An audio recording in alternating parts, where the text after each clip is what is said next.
Is your brain becoming a Google search bar?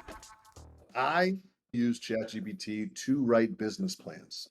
And the nice thing about it is that it actually remembers my business, what makes it easier for me to write business plans. Remy, have you run into issues where AI is killing your memory? This is what episode 3 is about. My memory was already non-existent. I had a bad memory. When spell check became a thing, my memory became horrible. I'm with Remy on that. My memory is already completely suffering. I'm not sleeping as many hours as I used to. So as I get older, I don't remember things as well. I would be embarrassed to show you all my prompts. I'm just putting things in there. And before I press enter, I say, help me rewrite this prompt. That's my main thing because it does it much better than me. I put very little work into writing a prompt. Is it more acting as an assistant? Do we classify that as us forgetting, or is that something we're just saying, hey, we're not doing the manual labor, being more creative? I think that with the examples that you gave, obviously, when we have spell check, we can do other things. You want to focus on math as being something that you can go ahead and put your memory to instead of having to spell. The thing is that is AI killing our memory, or is it helping you do more things? Like get more done. Helping dumb people get more done. Agreed. And even his math comment, like, are you focusing on statistics now since you have AI to help you? My point is, it's things I already struggle with. If you're not good at something, AI is only going to let you do it less. I don't value certain things as much, but I do value math. Everything is math based. You can't let that critical thinking go. Am I going through that 10-step process to get the result I want, or just taking a shortcut? I love the shortcut. Obviously, it's a game changer. But do you think that ChatGPT is taking your business and helping it scale? Or do you think now you just rely on ChatGPT and you don't know if that's helping you scale? This conversation could go 10 different ways, right? It's a game changer that can help you do more with less. Our focus is on higher levels of thinking. Can we miss certain things? Yes, we can. If you can just focus 90% of your brain power to that intricate part of your business, that will make a major difference. I look at it as two components in a business. There's operations and how you can do less so that you're able to do more. Um, and then there's also growing your business. It takes creativity, contacts, your network, new technologies, anything that might go along with that. But on the growth side, the ability to think about things you hadn't thought about before. I can put a prompt in and say, I'm thinking about expanding my business and say, give me some ideas why this could work. Give me some ideas why this might fail. So for me, it does help tremendously in the creative side. And it gives me the opportunity to ask the questions and then expand upon things that it might bring back. So I'm all for it. I think that small businesses can become medium-sized businesses. When we look at buyblack.org, 79% of Black-owned businesses are using AI tools, the most out of any group. So this is coming into our community and it's being spread widely. How is that affecting cultural legacy? Yeah, that's a bigger question, right? Do we as people look the same once we incorporate AI into our lives? Should we? We've seen all these tools. If you look back at what the iPhone did to technology, having a computer in your pocket, what does it look like when we have AI at our beck and call, or the Ray-Ban Meta glasses?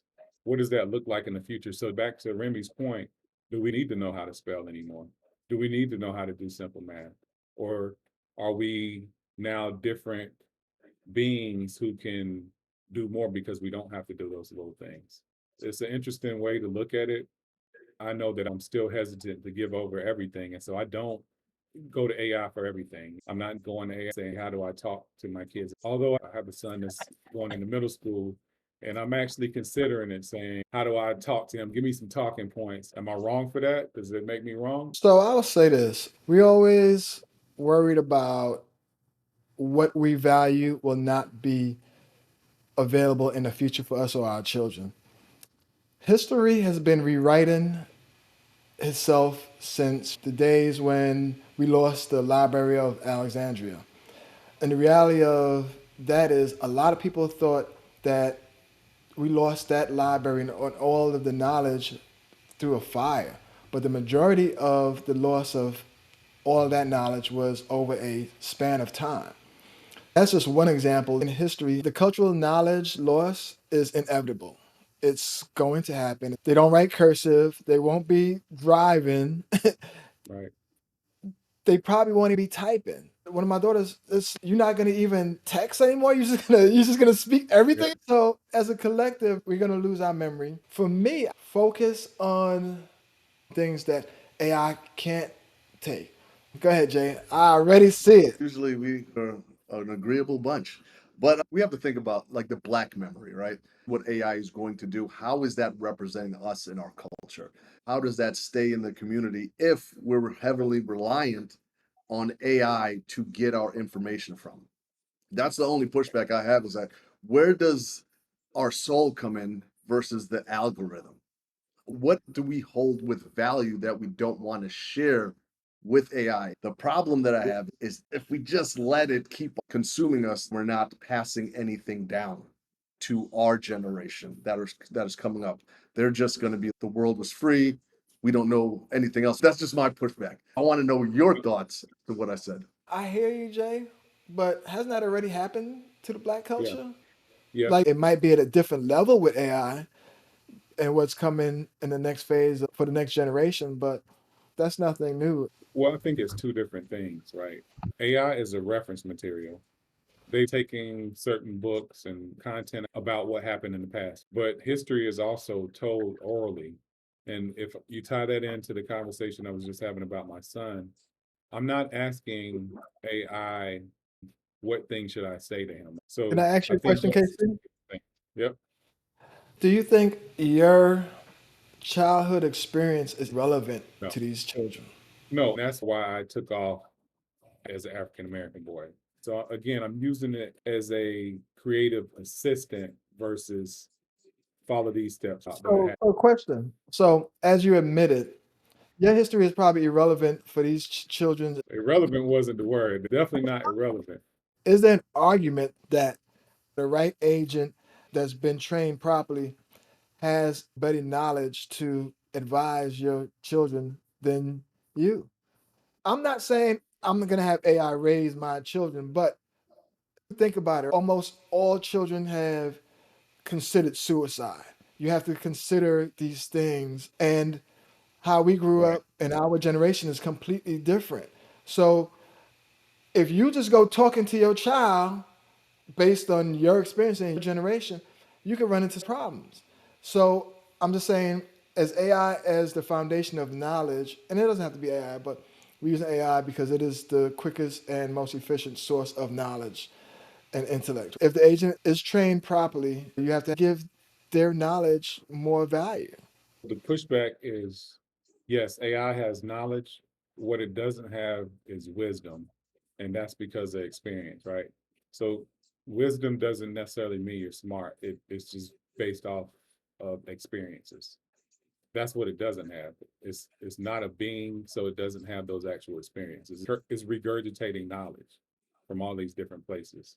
What Casey was saying is that I can take topics that are relevant for 2025 and ask ChatGPT, and then it can break down a synopsis as to something I can talk to my child about. I think the shared experiences is that we might have seen it differently. It doesn't matter the color. We still need to connect what drew you to that person, not AI.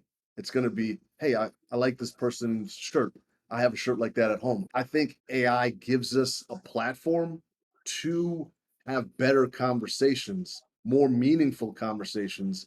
But I also think is that you have to tie in the experience, or else you're not going to be able to connect, rather than rely on AI to create the experience for us. That's what we need to protect. I think we still Right. can pass down Black culture. I think that we still can go ahead and push the narrative to still share your experiences with people, regardless of if they're white, Black, have a business or don't. You There. know what? I cannot wait until we post it to see our users' comments. I've been trying to tell the world for 30 years almost, like, this guy's crazy. Nobody believes You me. still have to have that human connection in order to go ahead and close the gap. What do you hold sacred that you will not let AI consume? It's hard for me to focus on being black. My culture is my culture, and I act how I act.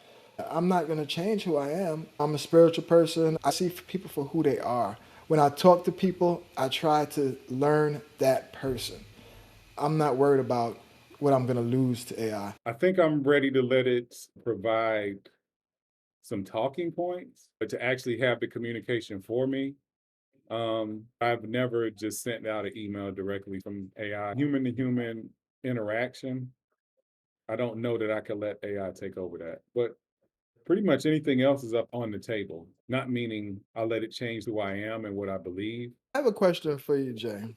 Shoot. Something I call the addiction cycle, right? We use more AI, more capability, more dependency, our brain changes. What is your advice for the inevitable brain changes coming this way? I think there's a blurred line as to how it affects our personal life. So now that we're more creative in business, can we apply that to our family? If that is the case, then we have to go ahead and take those aspects that are helping us in business and go ahead and apply those also to family. What I'm seeing here is that we have the ability to have our business streamlined. And now what's happening is that we're going to want our personal life streamlined. The big thing is, what do we hold dear? The experiences, right? What is going to shape us and how we have communications with our kids or with our friends? The experiences. I do think that it is taking away from our memory. And I think that the importance now is that is we can fill it with experiences. We might be throwing away our memory, but are we changing it to be more experiential? Yeah. Yeah. And for me, it helps tremendously for our SMBs with creativity. You can't not use it. We're getting to that tipping point where you have to use it if you want to stay competitive. And just to close for me, I'm not anti AI, which I'm sure you can tell, but I am pro mind, pro memory, I'm pro soul. So again, back to Jay's point, wisdom. I don't think AI can take that from us, at least not yet. I think we have to focus and keep using AI as a tool and not replacing our philosophies. With AI, we get to focus on where we put our brain power. And we will lose some things, but just focus on the things that AI cannot do. How do we bring our soul back into conversations and experience? Bring soul back into all things that you do.